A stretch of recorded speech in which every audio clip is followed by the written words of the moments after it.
All right.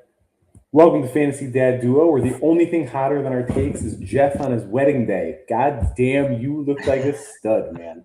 How you I'm feeling as a married man? actually feeling pretty fucking good, dude. I'm feeling pretty fucking good. Funny thing about feeling like a married man. We were actually married for a full year before the actual wedding took place. Oh, you pump faked us. You did it at the courthouse, and then you We showed didn't up to the actually wedding.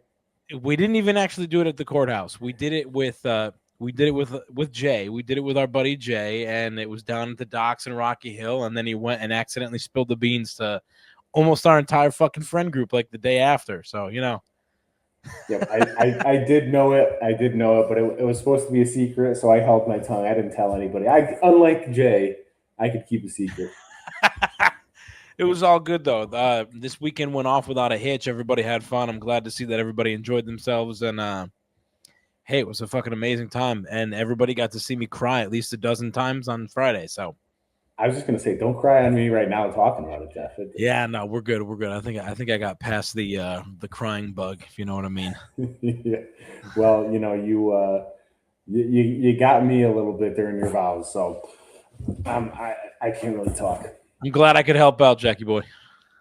How was waking up to take care of the baby at like 5 a.m. though, like It hungover and I will say this. So on Saturday morning, she was an angel the entire fucking time that we were at the hotel. But I will say this: when you're at a hotel and it's your first time there, and your baby does not really get like the gist of it, because why would they get the gist of it? maybe Homegirl, or when she something. woke up, there was no putting her back down in that pack and play, man. She was either in bed with us or she was screaming. So once you All realize right. they're the boss, that's it, man. Everything's all good. So we survived, but hey, it's all good. You do, you got it. Yeah, I was up still drunk with the kiddo at 2 a.m. So I fully understand that, and you do what you got to do. Yeah, man, you got to push right through that shit. So Fuck. today we're gonna talk about what positions we covet, what positions we go after, with priority in fantasy. We're gonna talk about how chain reactions start, and then we're gonna put our rankings where our mouths are and see which players we're gonna take in ADP ranges. Sometimes you can put your rankings out and feel confident about it, but when the decision has to be made, you really figure out where you stand. Well, when you put your fucking ADP out and you're like, I've won 5 championships and I'm the fucking man, and the Seahawks just won the Super Bowl. Fuck you. God damn it. You can feel Hey, fucking good about yours. I'll feel like shit about mine. How about that? when you start getting overconfident is when you start losing drafts, because I have come in last before, so I'm not impervious, and I started thinking I was untouchable, and that's why that happened. Hey, I mean, I I have nothing to say to that. I was trying to grab something real quick, but I ain't got shit. I ain't got shit. So let's talk about like which positions we go after, and where we go after them in drafts, which ones we prioritize. And Jeff, let me hand that to you, and you could talk a little bit about how you draft teams. All right, so I'm not going to say it's from and I'll specifically talk about our 8-man cutthroat league. I'm not going to say it's been specifics for all the way back to day one for me, but I will say I'm a big running back guy. I I rank them extremely high every fucking year. I almost draft the exact same way every year, and now that I'm thinking about it, that might be the actual issue for me, is that I draft almost exactly the same, and I go for almost the exact same guys, almost the exact same way at almost the exact same time every fucking season. So now that I'm saying that out loud, uh, there's a reason why I haven't won before, most likely. But what I'll bring up is your drafting ways. They will change throughout the time that you're in leagues, and they may change yearly with whatever league you're looking at. If it's another redraft league that you're doing every year, or if you're in a dynasty league and you're doing uh, rookie draft, you may be looking. I mean, obviously, if you're doing a rookie draft in Dynasty, every year the way that you draft is going to be a little bit different because things are going to move around and your eyes are going to go elsewhere for certain things that you need or who you like. Knowing you and I, it's usually who you like more than what you need when it comes to a Dynasty draft. But that's on a different note for things. As far as our 8-man league goes, and I call it the Cutthroat League because it's cutthroat. This league is fucking nuts every single season. It's very close for like usually the first 10 to 12 weeks. Unless there's one clear last place guy, there's usually 8 teams that are very close for like 10 to 12 weeks. I'll say 8 to 12 weeks because each year there's one team that does way worse and one team that does way better. But you tend to have that same idea of how you draft. So me regarding running backs so highly, the reason why I'm kind of fumbling over my words right now because it's one of those things where, like, yes, people like Jamar Chase, number 1 fucking pick overall, very easy to make that decision for really anybody, unless you're someone like myself or you normally who go after running backs and hold them as high as they do. And specifically talking about guys like Bijan or Gibbs or CMC when CMC is having a good season and he's not fucking hurt all year like he did to me that one time. We hold grudges. But you look at these guys, and they're guys that can get 1,000 yards rushing. They can get 500 plus yards for reception yards. They can get 5 plus reception touchdowns and 10 plus rushing touchdowns. Those are the guys that you go after when you're looking at people that are on the running back side of your game or your team. And those are the guys that I'm going to be drafting 1, 2 overall just because they're the ones that I would be looking at since that's what I love and that's how I draft. Now, that being said, if you're going 1, 2 running back and you're in a 2 running back league, you've got a little bit of time that you can sit back on it because there's a lot of wide receiver positions that are in our league. We roll out 4 wide receivers in our starting lineup. Normally, what we should be doing is heading down that wide receiver lane very, very quickly and bouncing back and forth. But somehow, some way, it's not some way. We all know how it fucking happens. I get caught up in going running back almost every fucking year because there's always somebody that I've got that hard on for that I want to take right after that first round. That first round is the one that's like huge. That's the pick that there's a lot of work done on. And then normally with me, I hit the second round and I'm like, fuck it, we're taking a risk. You love grabbing the high risk young running back in the second round. That's Amari Hampton. Yeah, that's it's dangerous. I did it in the fucking a few times. I did it in a dynasty league this year. I did it in the fucking first round, so we won't talk about that. It was 12th pick in the first round, but look, I'm a running back guy. I think if you leave the first 3 rounds without a running back, you're drafting scared. Oh yeah, because running backs are high risk. We all understand that running backs get hurt. But if you go wide receiver, tight end, quarterback high, you're going to be starting Tony Pollard by like week 10. And I'm sorry, I'm going to beat you down with my running backs that I drafted high. As long as they're healthy. Don't get me wrong. As long as they're healthy. But like if you're like these now there's always I want to call it a diamond in the rough because you never really know what's going to happen. But like last year, I'll eat my words and say this now. Travis Kelce last year was a diamond in the rough for some people. And we have a guy in our league. Shout out to Jamie. He's going to fucking take him. I think you said it a couple of shows ago. He's going to fucking take him 40 spots early than ADP is. Literally. And he'll fucking, if he produces, he produces. But he's going after who he likes, and he sticks to his guns on it. And it works out for him, usually. Yeah. I mean, look, here's the problem with Jamie, though, is he came in last year. He went high on his guys, and he had a deficiency at running back. And last year, do you know who I drafted with my first 3 picks? I drafted CMC, GT, and Devon Chen. And I raked. Granted, I didn't win.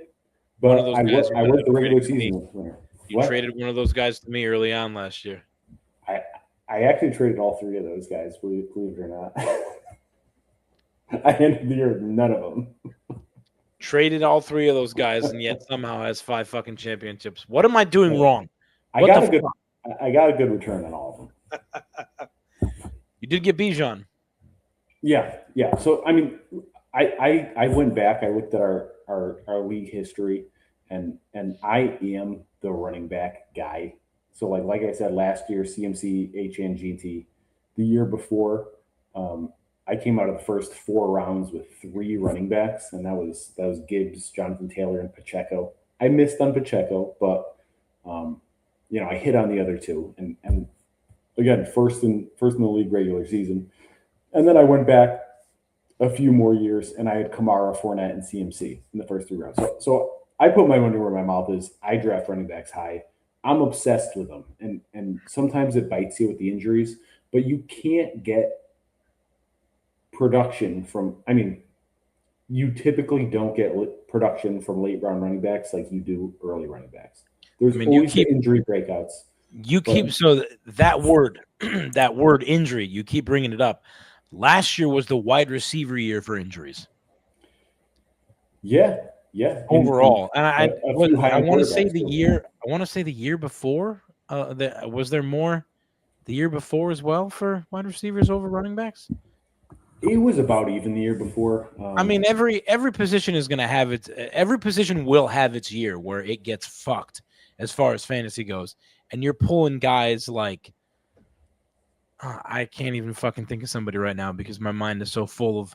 We're talking about all these running backs, and I got fucking Gibbs, CMC, and everybody running through my mind. But you could pull a fucking third, like an RB3 or an RB4 from a fucking team, just like the fucking 49ers a couple of years ago when CMC got hurt for the entire season.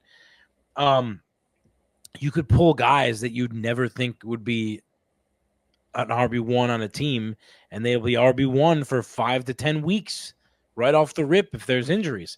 And it happens with wide receivers as well. It's just the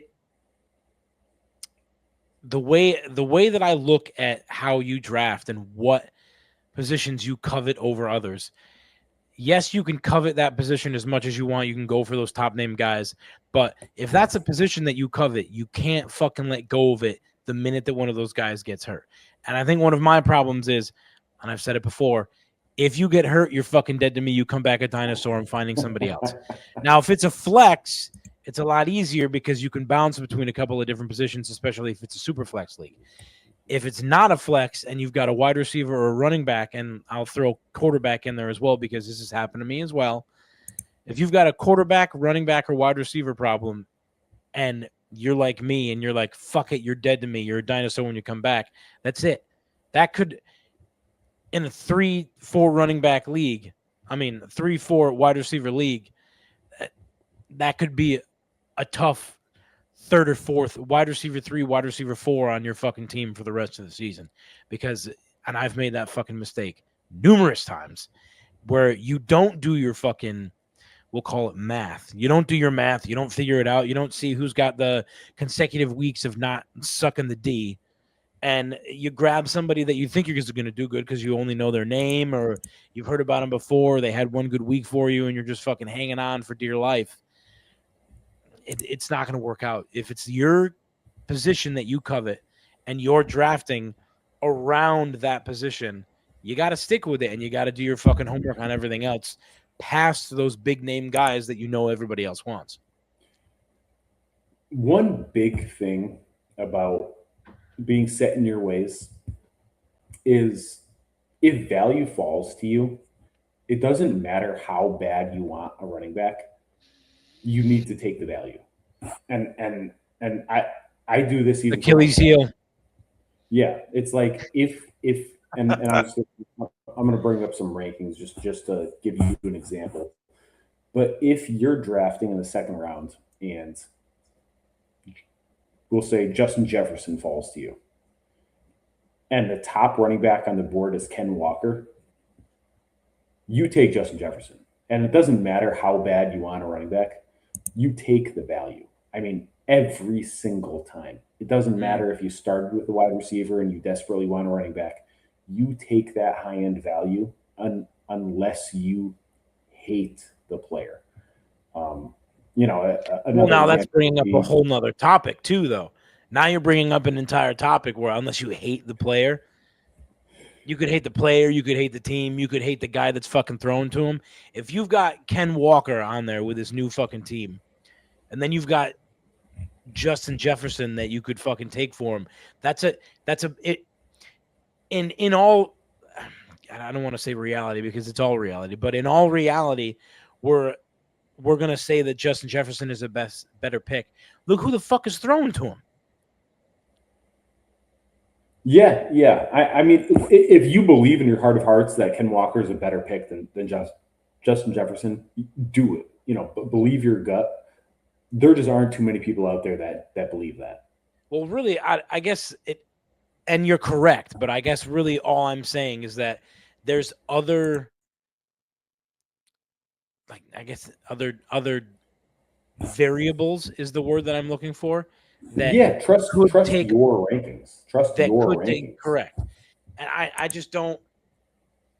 I don't know. I guess it's those certain variables that make me second guess a lot of the decisions that I make, and that's a very quick way to fucking go downhill. Trust me, I know. There's you want that quick turnaround, something that's going to hit the ground running, that's going to make you take off, and it's not always going to be like that. And I'll be the first one to say that I'm immediate gratification right off the fucking top, but it's not always going to be like that, and you want something that's going to bring in the end game for you, and that's going to build up your team. And sometimes those other variables make you second guess your decision because you don't see that.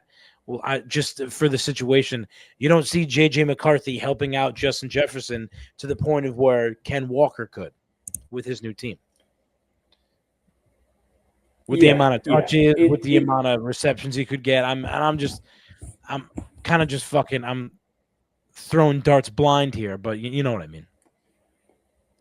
I am a little down on Justin Jefferson this year, and one of the reasons I picked him is I can see him sliding. I mean, I don't have a tremendous amount of faith in Tyler, but I also don't have a tremendous amount of faith in Ken Walker's knees. I think I do want to apologize. That is like the third time I forgot Kyler Murray was now a Viking. Hey, nobody's blaming you for that one. All right.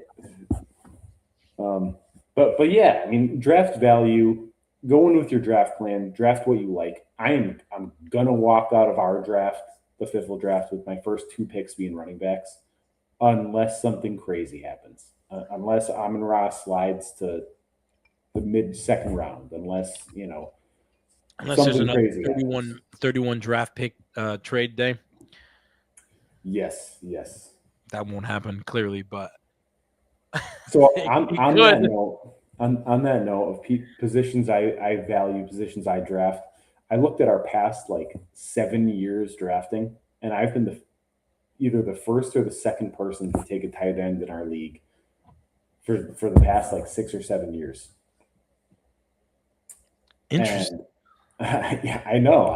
It's like I didn't think I was the tight end guy, but I guess I am. And one of the reasons that benefits me is chain reactions start in drafts. Sometimes you'll see a tight end go, they fucking start, and sometimes you'll see a tight end run. So I'll get the Trey McBrides, half a round earlier than a, let's say a Kyle Pitts. So I'm gonna walk off the offensive side of things here, and I'm gonna throw in a little IDP. Oh yeah. Okay. So as far as chain reaction starting, the number one thing that, now this is just from my side of things, and this is just a way to make the league a little bit more interesting. And in an 8-man league, when you play with IDP like we do, things get very fucking interesting when the chain reaction starts with those defensive players. I don't even know how many years running am I the guy that fucking starts that chain reaction. Oh God, Jeff, you every year. And it you can call it a chain reaction. It can't just be one or two or three guys. You got to have like half the league that jumps on board with what's going on. And I saw it happen in a dynasty league this year, a new league that I just started, 12-man league. Somebody picks a quarterback in the fucking first round, and everybody gets fucking nervous. And after that, they all want to make sure that they're getting their guy. But sometimes, when it's a chain reaction, you forget that you're in a fucking dynasty league and you don't want the dinosaur. And it happens all the time, and there's always somebody. It's kind of like it's like draft, like reverse psychology in a way. People are that you're getting fucked with. Somebody is fucking with your head. Now, am I fucking with everybody else in our league's head when I'm like, fuck it, I'm going Buda Baker round 7 or round 6 or round 8 or round 5, whenever it may be that I snag him? Fuck no, I'm getting my guy. That's what I'm doing. If it just so happens, which it normally does, I usually end up getting about half the league within that round or the round directly after to start immediately drafting those high-end defensive players. It's not always a defensive back. It could sometimes be a linebacker. Or if you're a J.J. Watt guy, it could be a defensive lineman too. But that was back when I was fucking taking J.J. Watt in the second round, I think. So there was a while where he was worth it though, Jeff. So don't sell yourself short. He that's was true. scoring, There was a good 3 or 4 year span where he was on top of the fucking world, and everybody was weaning for him. Not weaning. Everyone was striving. Pining. Thank you. Everybody was pining for him very, very fucking early. So, but that's not always going to happen with defensive players. If there were more defensive players like that, chain reactions on IDP would be fucking whoo. They would be fucking through the goddamn roof, and they'd be happening in a lot of different leagues all the fucking time. One of the fun things about IDP is like there is no draft ranking available online that compares them accurately to offensive players. So you're going completely off of how people in your league feel about IDP. So you know, in a normal league without IDP, it's almost scripted, right? It's like you could almost take a block of 20 players and know exactly where they're going to go within like 10 spots. You know what I mean? But with an IDP league, like the seventh round, I've seen a run that started by Buda Baker or Blake Martinez or Zaire Franklin. Blake Martinez, what a guy! But or JJ Watt, even not the year he won in the third round, but I've seen those runs where it's like the whole seventh round or half of the seventh round, half of the eighth round is IDP, and that is prime, wide receiver 3 territory. So it's like I like to say that like championships are won when everybody starts panicking, because 6 IDPs might go. And the people who win are the ones who started the run, you, and the people who win are the people who don't panic and grab an IDP. So it's like I remember one year, like T. Higgins went in like the 9th round. This is like 3 years ago. Because IDP was going crazy. It's like I got T. Higgins as my 5th wide receiver. And that was just because I didn't panic. I zigged when everybody else zagged. So it's something to keep in mind. Don't panic too much. You'll be okay having the 7th best tight end. You'll be okay having the 8th best quarterback. But if you grab the 7th best quarterback, you might lose 6 rounds of value. That goes with being the guy that wants to get your guy as well. So, like I said, like Buda Baker is my fucking guy. He's one of the guys that I've had the most in that league. He's always starting for me. So when I grab him in that 7th round, I'm not saying I'm going to grab him in the 5th, 6th, or 7th round this year, because who the fuck knows if I even have more than one pick in those 3 rounds, because of me and my ridiculousness that I like to throw out there when I start getting a little booze run on. But if you're going, if a chain reaction starts, and putting IDP aside, but before we put IDP aside, it's so much fucking fun doing IDP and starting chain reactions. Do one league. It's so much fun. It reinvigorates your fucking feelings about football, because when you have a fantasy league that's got IDP, and it could be 1, it could be 2. You could be like us, Jackie. What are we running? 8? No. Leagues? No. IDPs. How many? Yeah, 8. 8? Okay. So you could be 3 like us and you could linebackers, D lineman, D back, D flex. 7. 7. So you could be like us and run fucking 7. People look at us and they're like, what the fuck? You guys have 7 defensive players that you're playing with? And we're like, yeah, eat shit. But that's besides the point because we have so much fun fucking doing it. And when those chain reactions start through IDP, you go off of if you're one of those guys that's zigging and not zagging, you're good and you keep your cool and you fucking do what you know you need to do to win. But if you're one of the guys that's going to freak out, you use your fucking knowledge from guys that you've had in the past or people that you've played against in the past that have demolished your team. Because we keep those fucking stats every single year. We usually know because we talk about it during the offseason whose defense did what, how many points did this guy score, how many points did their linebacker score or anything, because we've got all those numbers.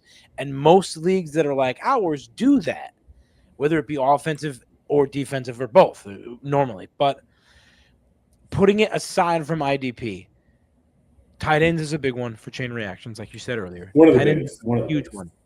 I think the biggest one,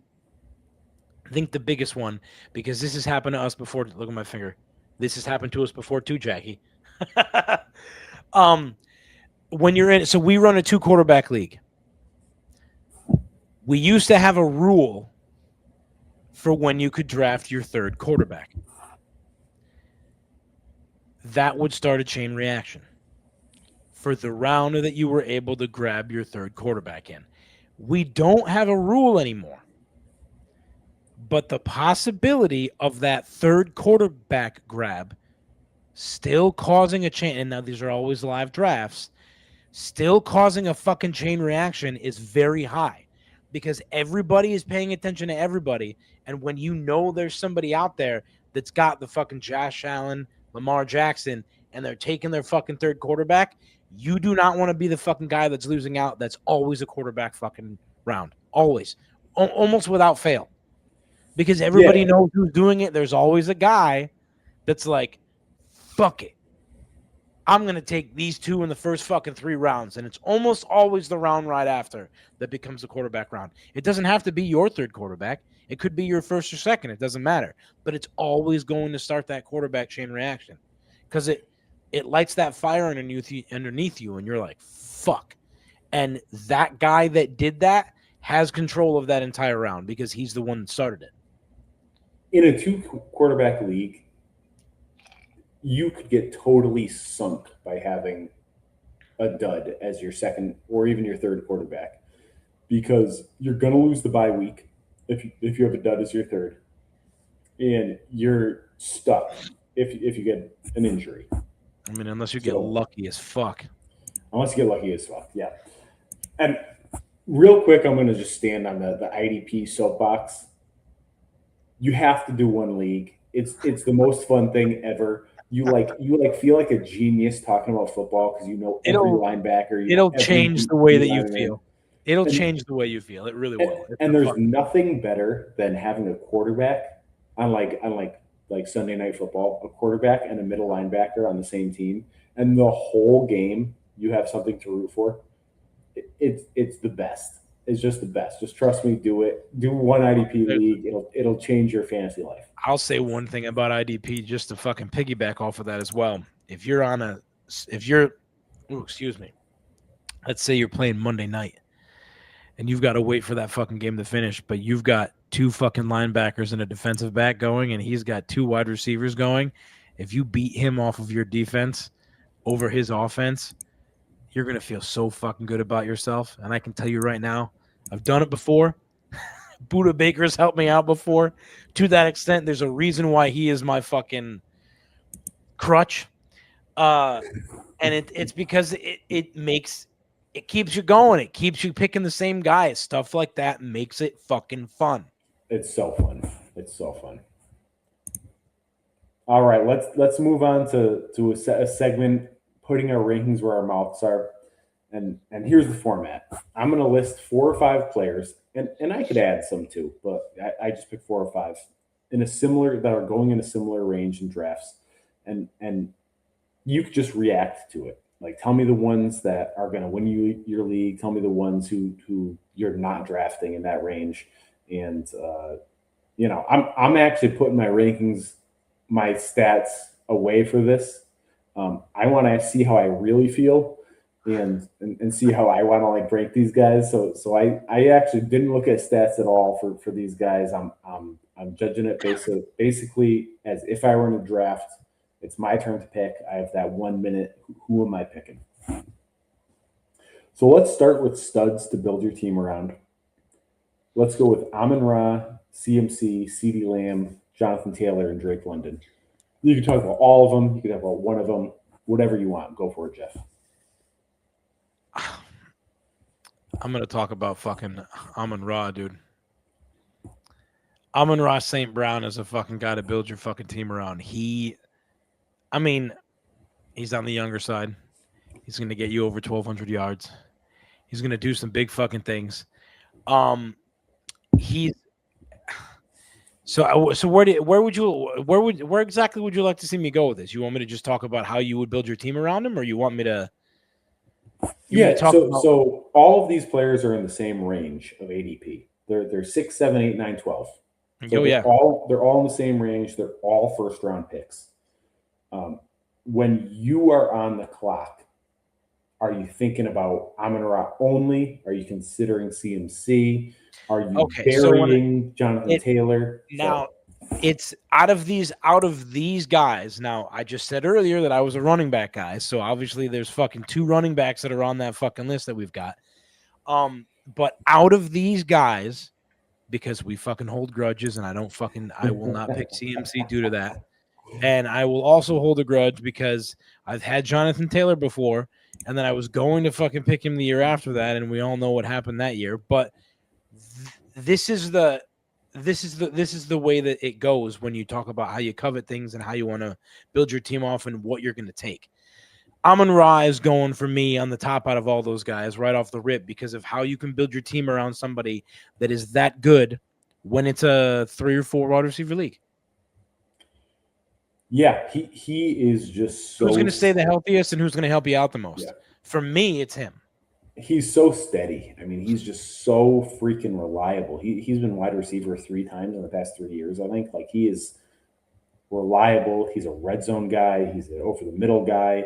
120 target or 120 catches. If you go to the movies every single fucking Tuesday night for a $5 Tuesday and you get Mike and Ike's every single fucking time you go there and they hit the spot every time, why the fuck are you going to get something different? That's right. You know what I mean? Amon Ra, those Mike and Ike's. That's what I'm saying, dude. Like, it keeps you happy.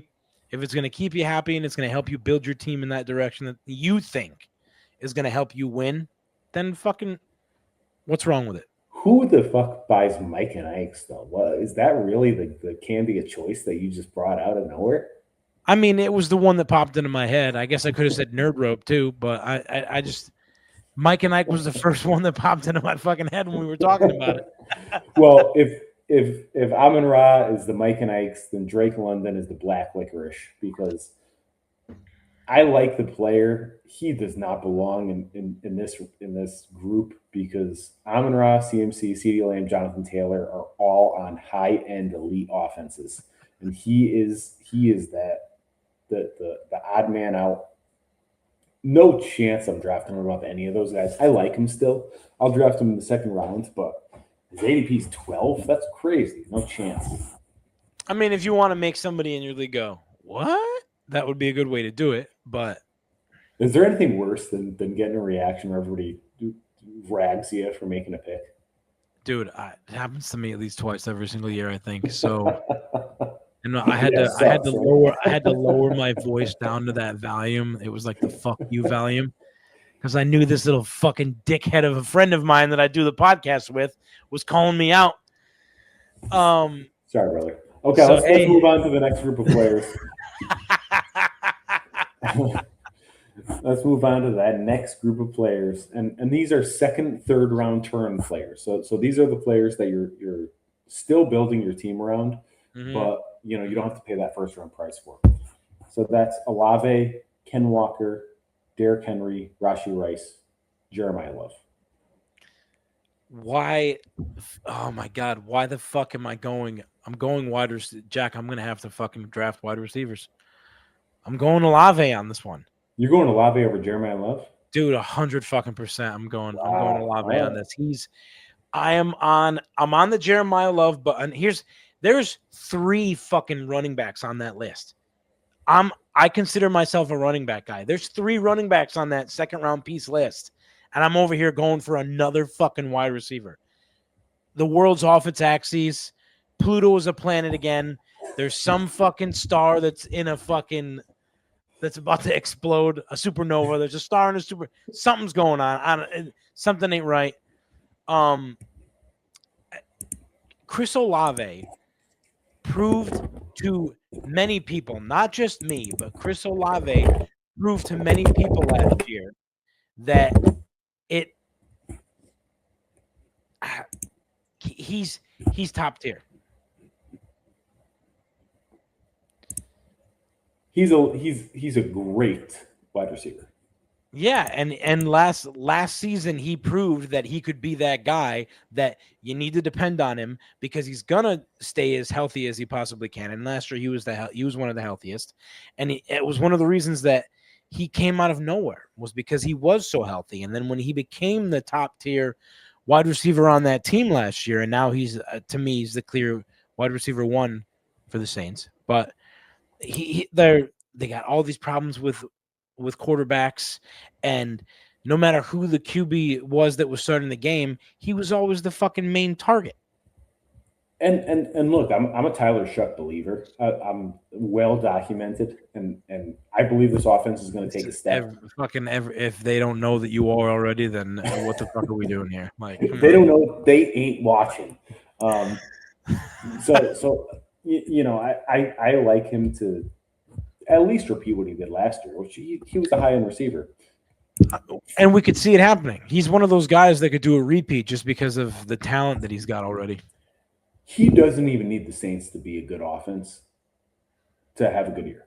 Especially not when he's that number 1 guy that's going to get looked for. Yeah.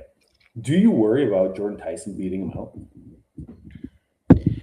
out? It's crossed my mind. And now I'm not saying that I wouldn't go for Jordan Tyson either. That's not what I'm saying. But what I am saying is that if you're drafting for a team you're drafting off the list anyways, but off of the lists that we get when you're drafting, Jesus Christ, where the fuck am I going with this right now? I'm going to take over. Derrick Henry is going to be my pick that I'm going to say for this. I dogged him a couple weeks ago. I know I dogged him a couple weeks ago. I think I was high because Derrick Henry does it every year. I mean, but I thought he was getting old. He's getting up there in age. Look, he's got Lamar Jackson as his quarterback. Am I scared that Derrick Henry is going to hit the cliff and be bad? That's it. Harbaugh's gone. He's not getting over 500 yards this season. Put it in the books. Doesn't matter. I thought about it, and I'm just like, brother, what are you doing? He's going to get 300 carries. Like, Easily. Because if he doesn't, the Ravens are going to win 6 games. It's like if they don't get the ball, something else on the board. Other than Lamar Jackson and the possibility of getting another 700 to 900 rushing yards out of him, and then Derrick Henry with the possibility of 1,000 plus out of him, who are they throwing to? They got Zay Flowers, and that's it. And they got Jacoby Lane. Yeah, okay. Well, he could have a break. I'm not going to discount the possibility. But Derrick Henry is going to be the engine of that offense. And if he's not, they're going to be bad. They're going to make it. That brings in early season trades. There's got to be something that happens with them. But yeah. We'll see. The other player I'll bring up is Rashi Rice. And look, if you tell me that week 1, dude, why though? Because he's a wide receiver 1 when he's on the field.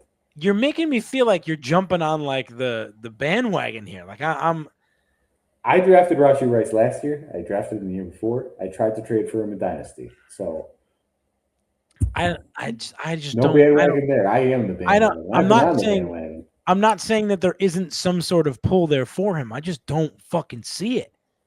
Like I'm not. Here's the criticism that I'll accept. He's not Old that man good. Travis was the number one target Yeah. over him last year, even when he was in the game. No. They get Rashi the ball. But he's not that good at football. He's not an elite wide receiver one talent. He's just the best that the Chiefs got. So next year they can make a trade. They could bring in a big name, and he'll be dirty trash water, and Well, they'll if throw him on the if street, all the and NFL fans get their yeah, way, they're going to see Tyreek Hill there pretty soon. So yeah. So that's why I have Derrick Henry instead of Rashi. But that's my reaction is I would take Derrick Henry, Rashi Rice, Jeremiah Love, Chris Olave, Ken Walker in that order. Maybe a hot take. I don't know. I mean, All right, do you? we'll move on. We'll move on before you could dog me for it. No, I will dog you for it at some point. So Flex play. Here we go. Yeah, the next group are the flex plays, and that's Jalen Warren, Chuba Hubbard, Ramondre Stevenson, R.J. Harvey, and Rico. Chuba Hubbard. Go for it. Tell me about Chuba. Dude, Chuba Hubbard 2 years ago, he fucking I mean he's let's be honest here. He's a great running back. Last year, fucking fluke. Injured all year. Fucking fluke. Comes back from injury, Dowdle's going off. Fluke of the year. Reason why I say that is because Hubbard is a guy that you can fucking depend on in that fucking flex position because the year before he took off and just went the fuck off for the entire second half of the fucking season.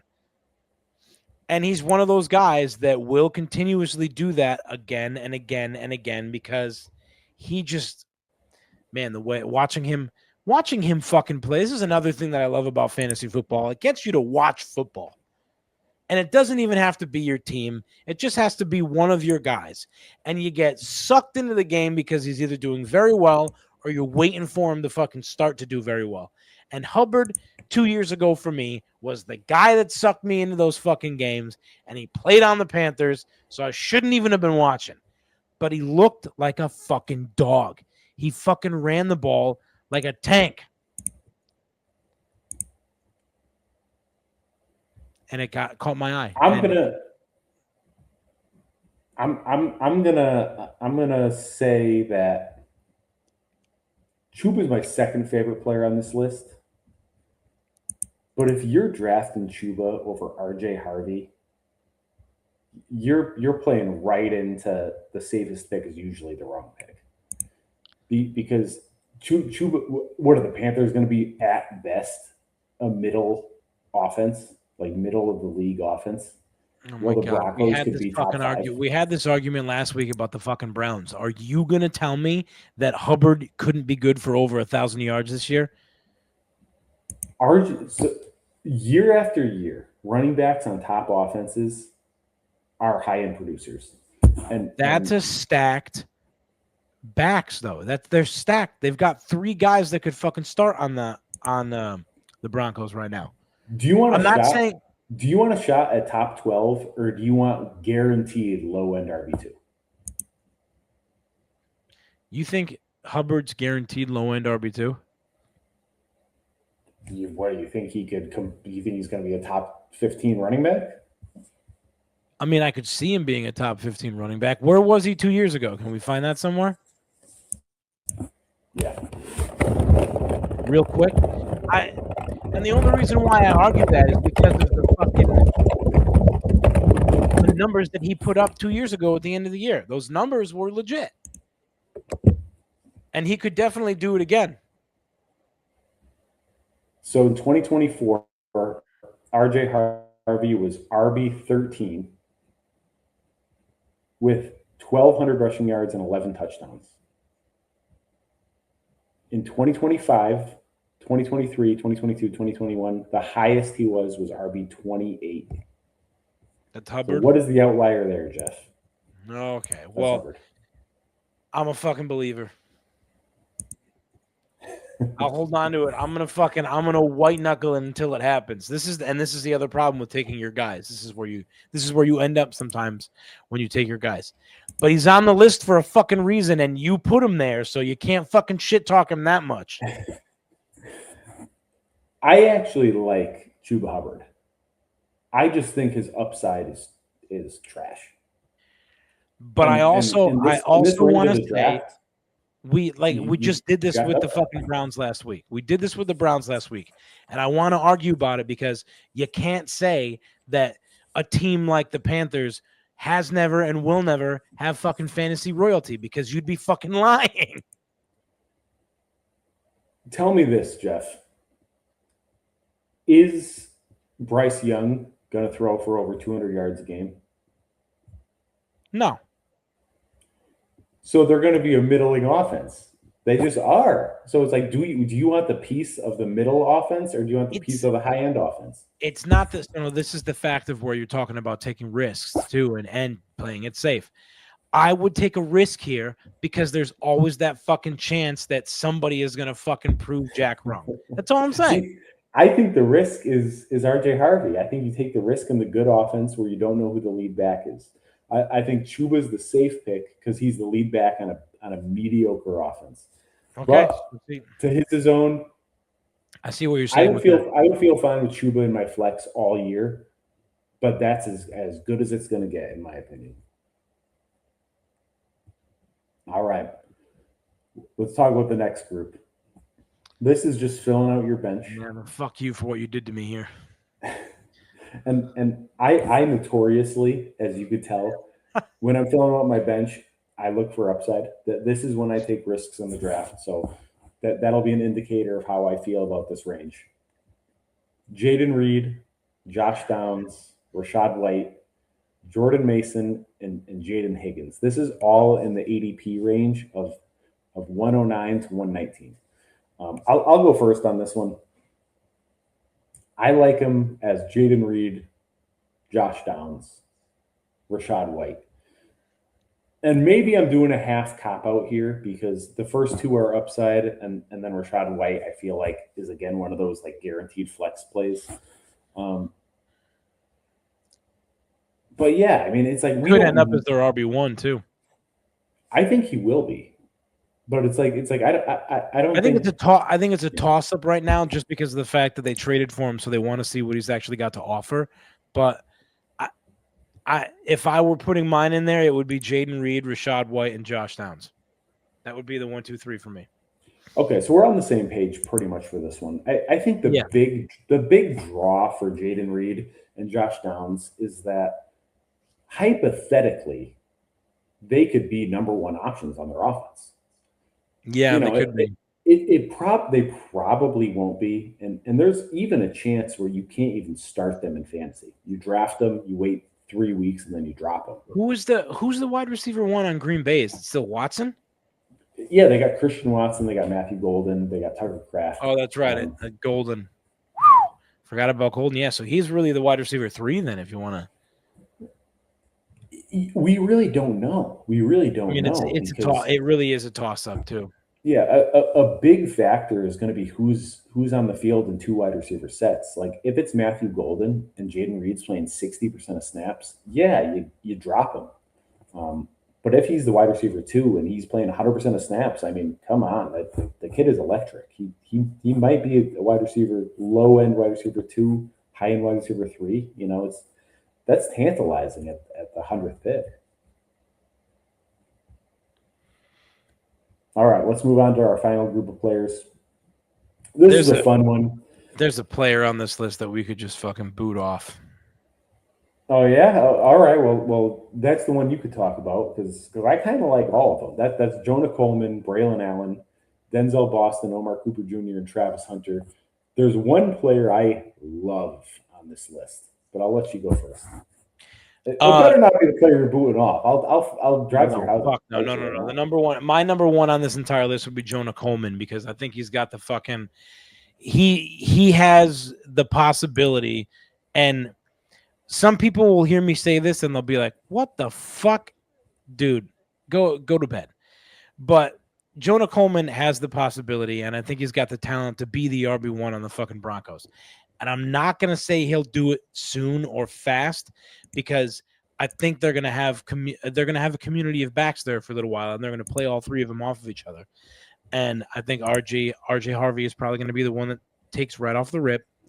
And I think Jonah Coleman is going to be a close second as a rookie, because he's got the fucking talent and he's going to prove it to him. Jack sucked me in with those goddamn videos, and I started watching some fucking tape on some of these guys. Jonah Coleman looks like the real fucking deal. Now that being said, there's no pads on, and they're just fucking running the ball and they're moving back and forth. So your gyrations work a little bit better when you don't have pads on, but fucking lo and behold, he looks like the real fucking deal. So out of all those guys, Jonah Coleman would be my number one. The guy that I think you can take off of this list, because we've seen him as a deep dart throw before, and I think we've even seen him as a fucking flex play before. Braylon Allen.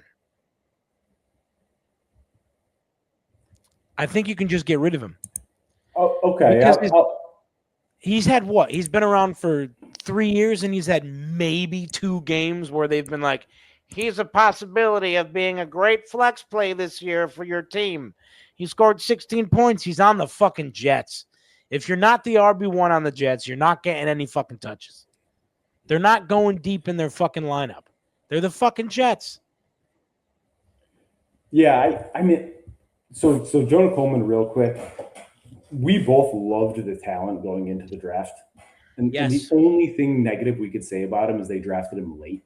And look, can J.K. Dobbins stay healthy? No. And can RJ Harvey hold a full workload as the workhorse? Also no. I do love RJ Harvey because I think he's a great receiver.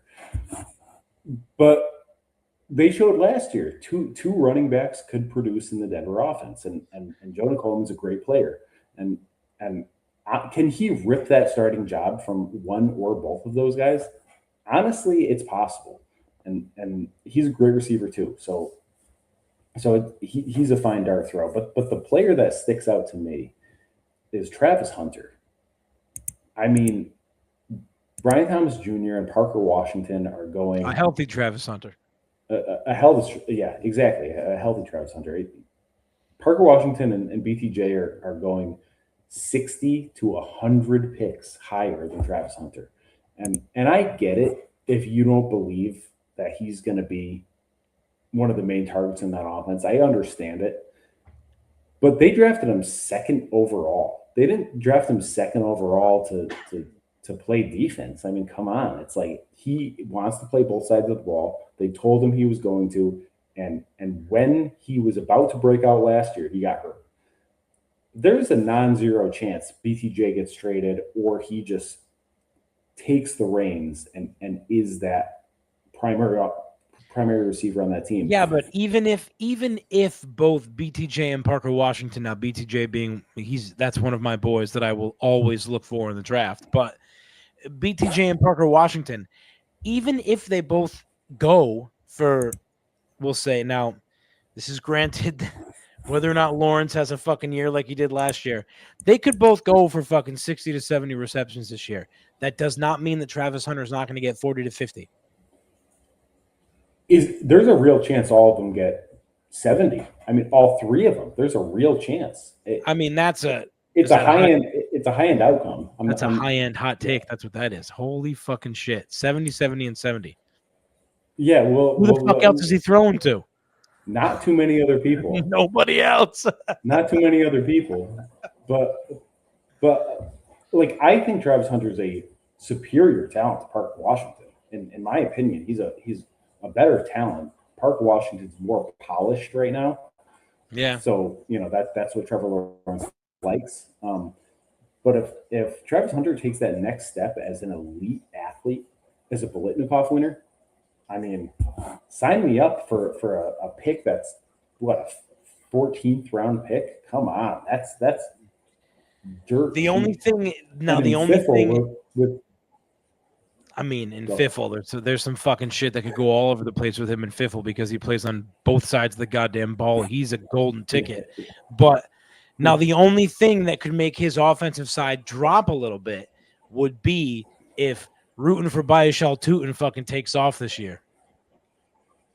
If he That's true. takes off That's this true. year and becomes a guy that's rushing for 1,000 yards, I mean, that's gonna take a little bit of a hit to all three of them, not just, but it would be him more than the other two.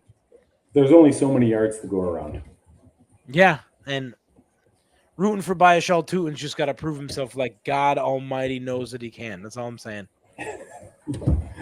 I sense that Jeff is going to own a lot of Baishal too this year. Yeah, there's a high possibility on that one. All right, let's do some predictions. Let's go NFC West.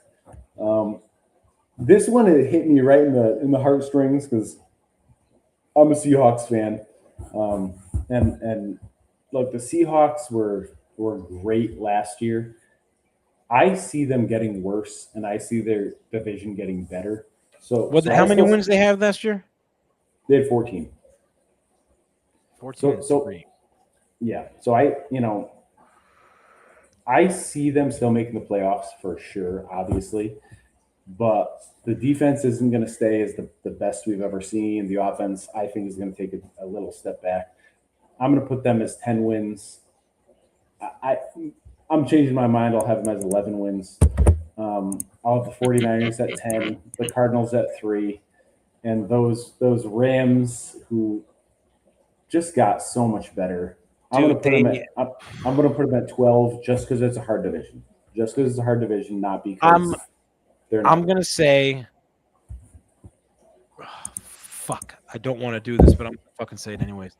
Rams 13. I'll say Seahawks 11. 49ers 9. Cardinals 5.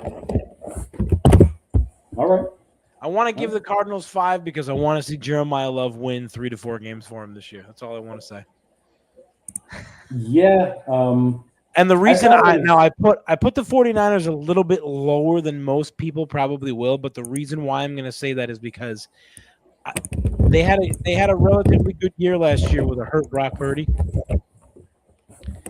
If Brock Purdy comes back hurt this year, I don't see them continuing the same way that they did last year, because if he comes back hurt again this year, that means that CMC needs to stay healthy again. And I'm going to say the same thing about him that you said about Derrick Henry. He's getting up there. He's getting up there. 49ers, they just got to stay healthy 1 year. And they're so well coached, and they got so much talent. You think that defense is going to stay healthy?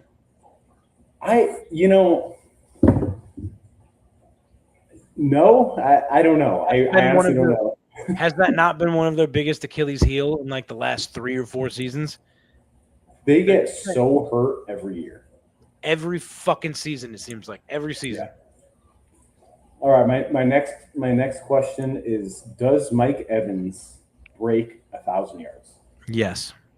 Yeah. Okay. I statted him out for 1,001 yards. Oh my god, dude! So I see him doing it. I mean, it's the great Mike Evans. I mean, you can't. There's nothing really else you can say about it. Everybody roots for the guy. There's nobody that dislikes him. Yeah, maybe people in that division, maybe people he tormented for years, Saints fans or something like that. But yeah, he's just a pro. He's just a pro. Such a pro.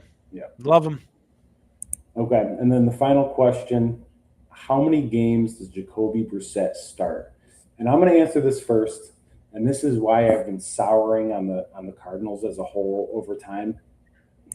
I have him at 7. And I think Carson Beck comes in and just isn't that good. And I think that's why I have him at like 3 games.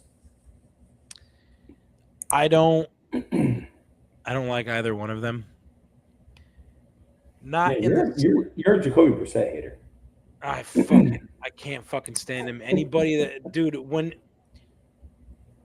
Le'Veon Bell, I get why he fucking sat out. I get why he did what he did. We already talked about it, how it kind of fucking took his career off track and kind of went downhill after that. Jacoby Brissett is nowhere near the same kind of fucking talent. And he's fucking sitting out. Just just stand up, take the fucking deal, prove that you're worth more money, and sit out afterwards if you want to. But I'll still talk shit because there's no fucking reason to do it. What did you prove last year? He knows he's not worth it. This is he didn't make the playoffs last year. This is his one chance to get the bag. He went 1-11 last year. It just boggles my fucking mind that somebody like Jacoby Brissett is like, I'm all they've got. This is my time to shine, baby. If it's your time to shine, make the fucking playoffs. Like, that's right. Playoffs. Jacoby Brissett is not going to sniff the playoffs. I'll give him 5 starts. Oh, 5 starts. That's it. All right. 5 starts, and then we'll see how much I get to fucking hate Carson Beck. Okay, I'll give you because that's lower than I thought you were going to go. I'll give you 1 to 7, and I'll take 8+. All right, man. Well, that's all we have for tonight's episode of Fantasy Dad Duo. Like, subscribe, follow us on OnlyFans, Fantasy Dad Duo. Yeah. We're not going away anytime soon, guys, so we'll see you later.